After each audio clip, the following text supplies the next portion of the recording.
खरमास शुरू हो गया है। 16 दिसंबर से खरमास शुरू हो गया है। खरमास कब से शुरू होता है, कब लगता है, तो खरमास किसे कहते हैं, ये सब जानकारी इस वीडियो में दूंगी। और खरमास में हमें क्या करना चाहिए और क्या नहीं करना चाहिए, क्या करने से क्या लाभ होता है और क्या नहीं करने से क्या हमें हानि हो सकती है, सारी जानकारी इस वीडियो में देखने को मिलेगी।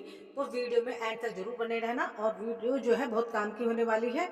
और शुरू करते हैं वीडियो को। तो खरमास किसे कहते हैं? खरमास जब लगता है जब सूर्य जो है धनु राशि में प्रवेश करता है, तब उसे कहते हैं खरमास। यानी कि जिस तिथि को सूर्य धनु राशि में प्रवेश करते हैं तब खरमास लग जाता है। इस महीने पौष मास की प्रतिपदा सोमवार तिथि से जो है, कृष्ण पक्ष की सोमवार तिथि से जो खरमास लग चुका है, जो कि 16 दिसंबर से शुरू हो चुका है। तो और ये चलेगा 1 महीने तक खरमास जो है चलता है। तो खरमास में हमें क्या नियम हमारे जो है करने चाहिए, क्या नहीं करने चाहिए, बहुत सी ऐसी बातें हैं। और इसके पीछे एक कथा है, एक किंवदंती है जिसमें जो है खरमास का महत्व बताया गया है। तो उसके द्वारा, उस कथा कहानी के द्वारा अब खरमास की जो है महत्ता को अच्छी तरह से समझ सकते हैं। तो खरमास में हमें क्या करना चाहिए, पहले हम ये देख लेते हैं। और खरमास में हमें क्या नहीं करना चाहिए, ये भी हम आगे जानेंगे।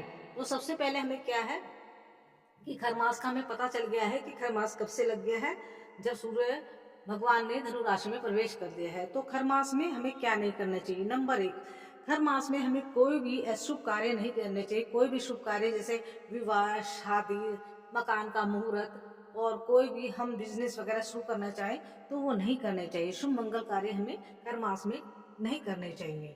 और नंबर 2 है, खरमास में हमें मुंडन, पूजा वगैरह ये भी शुभ मांगलिक कार्य हैं, ये भी बिल्कुल नहीं करने चाहिए। तो बहुत से कार्य हैं जो हमें नहीं करने चाहिए। वो आगे मैं जैसे जैसे वीडियो में मैं आगे कहानी के माध्यम से आपको बताऊंगी। तो इसके जो खरमास है, इसके बारे में एक प्रचलित कथा है, उसके माध्यम से हम समझ लेते हैं। खरमास का महीना जो है, एक किंवदंती है, कथा है, ये है कि सूर्य भगवान इस महीने सूर्य भगवान पूरे ब्रह्मांड का चक्कर लगाने के लिए 7 घोड़ों के रथों में, जो 7 घोड़ों से उनका जो रथ है 7 घोड़ों वाला, उसमें सवार होकर पूरे ब्रह्मांड का चक्कर लगाते हैं। अपनी तीव्र गति में, अपनी ही गति में पूरे ब्रह्मांड का चक्कर लगाते हैं। और जब क्या होता है, जब उनके घोड़े जो हैं, जो उनके 7 सफेद रंग के जो घोड़े हैं, जब थक जाते हैं तो उनको विश्राम देने के लिए वो जो है अपनी जो ये पद है, यानी कि जो घोड़े थक जाते हैं उन्हें विश्राम देने के लिए वो खर को ये सौंप देते हैं। यानी कि खर मने होता है गधा। तो ऐसा कहा जाता है, खर को जो रथ का संचालन सौंप देते हैं। तो खर की जो गति होती है वो बहुत धीमी होती है। तो धीमे धीमे धीमे धीमे वो अपनी गति से चलता है, जिससे कि जो सूर्य भगवान है उनके घोड़ों को विश्राम मिल जाए। तो इसीलिए कहा जाता है कि इस महीने में सूर्य की जो रोशनी है पृथ्वी पर बहुत धीमी धीमी मंद मंद पहुंचती है। और ये कार्य 1 महीने तक चलता है। मकर संक्रांति के दिन, जबकि 14 जनवरी को मकर संक्रांति के दिन ये 1 मास पूरा हो जाता है और उसके बाद ही शुभ मंगल कार्य शुरू हो जाते हैं। तो इसलिए कहा जाता है कि जैसे कि शास्त्रों में बताया गया है, और ज्योतिष शास्त्र के अनुसार भी, अगर खरमास में हम कोई भी मांगलिक कार्य जैसे विवाह, शादी, गृह प्रवेश, मुंडन आदि, जो भी हम नया कार्य कोई भी शुरू करते हैं, तो उससे क्या होता है, क्योंकि सूर्य का प्रभाव जो है पृथ्वी पर बहुत कम होता है, तो उस काम में भी जिसको आप शुरू करते हैं उसमें स्थायित्व तो नहीं रहता है, यानी कि स्थिरता नहीं रहती है। तो इसलिए हमें कोई भी शुभ मंगल कार्य जो है इस खरमास में नहीं करना चाहिए। क्योंकि अगर ब्याह शादी या कोई भी हम ऐसा शुभ कार्य करेंगे तो उसमें क्या है, मतलब दोष लगने का भय रहता है, स्थिर अस्थिर होने का भय रहता है। तो इसलिए भी शुभ मंगल कार्य हमारे सनातन धर्म में खरमास में नहीं किए जाते हैं। तो इस बात का विशेष ध्यान रखना चाहिए कि खरमास में हमें ये मांगलिक कार्य ना करें।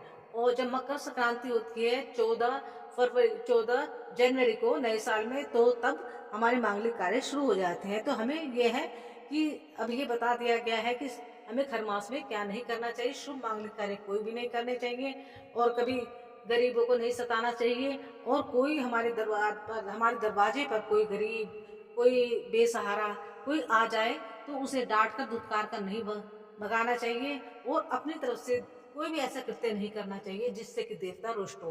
तो खर मास में हमें इन बातों का विशेषकर ध्यान रखना चाहिए।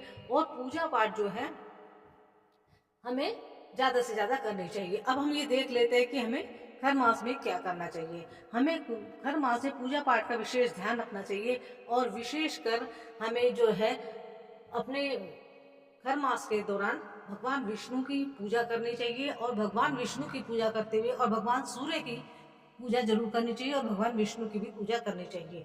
और प्रतिदिन ओम नमो भगवते वासुदेवाय, ओम नमो भगवते वासुदेवाय इस मंत्र का जाप करना चाहिए। भगवान विष्णु की, श्री कृष्ण की पूजा करने से हमारे घर में सुख सौभाग्य समृद्धि की वृद्धि होती है। तो खर मास में हमें इन बातों का ध्यान रखना चाहिए। और नंबर 2, हमें खर मास में प्रतिदिन सूर्य को जल अवश्य देना चाहिए। सूर्य को जल देने से हमारा धन, यश, कीर्ति बढ़ती है और हमारी जो है जो भी हम कार्य करते हैं उसमें वृद्धि होती है, यानी कि हमारी उन्नति होती है। तो सूर्य भगवान को जल खर मास में अवश्य ही देना चाहिए।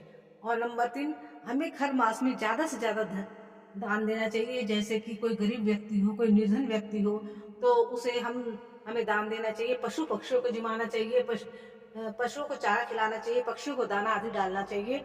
और साथ ही साथ हमें गर्म वस्त्र, लाल वस्त्र इनका दान करना चाहिए। लाल वस्त्र का दान करने से हमारा जो है हमारा भाग्य चमकता है। हमारे भाग्य से जो सारे ग्रहण है, सारे दोष है वो दूर होते हैं। तो लाल वस्त्रों का भी दान करना चाहिए और गर्म कंबल आदि का भी दान करना चाहिए। और गरीबों का हमें दान करने से हमारा जो है, हमें इस महीने में दान करने से पुण्यों की वृद्धि होती है, जो इस लोक में तो हमें सुख पहुंचाती है और इस लोक के बाद में हमें वो है हमारे पुण्य को बढ़ाती है। तो इसलिए दान का हमारे सनातन धर्म में बहुत ही महत्व माना गया है। और इस महीने में यानी कि खर मास में हम जितना अधिक से अधिक पशु पक्षियों को भी जिमाते हैं, उनको, गाय को भी रोटी खिलानी चाहिए, हरा चारा खिलाना चाहिए। तो उससे हमारा पुण्य तो बढ़ता ही है, साथ में जो है हमारे जीवन में जो हमारा ये भौतिक कर्म होते हैं, दैनिक जीवन के, धन धान्य की, लक्ष्मी की वृद्धि होती है और सुख सौभाग्य की वृद्धि होती है। तो इन बातों का हमें विशेष ध्यान रखना चाहिए और ज्यादा से ज्यादा हमें जो है खर मास में पूजा करनी चाहिए। पूजा पाठ करने से हमारे भाग्य की वृद्धि होती है।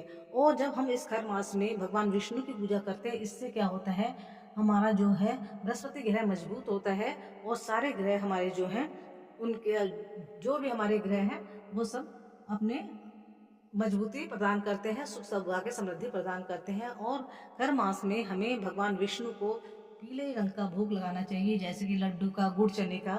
इससे क्या होता है, हमारा बृहस्पति ग्रह और मजबूत होता है और हमारे हमें सुख सौभाग्य और धन संपत्ति और की वैभव की प्राप्ति होती है। तो हमें जो है खर मास में भगवान विष्णु की पूजा करनी चाहिए, कृष्ण भगवान की पूजा करनी चाहिए, सूर्य भगवान की भी हमें ज्यादा से ज्यादा पूजा करनी चाहिए।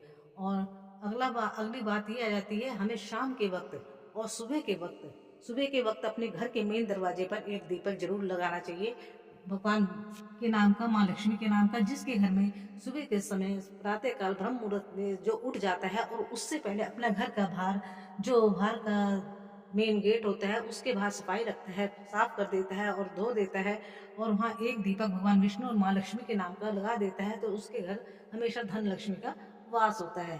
तो हमें इस बात का भी विशेष ध्यान रखना चाहिए। और खर मास में हमें प्रातः काल जो है ब्रह्म मुहूर्त में ही सोकर उठ जाना चाहिए।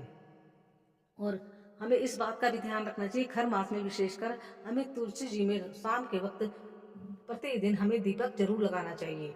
और तुलसी जी में हमें हमेशा खड़ी बत्ती का ही दीपक लगाना चाहिए, शुद्ध देसी घी का।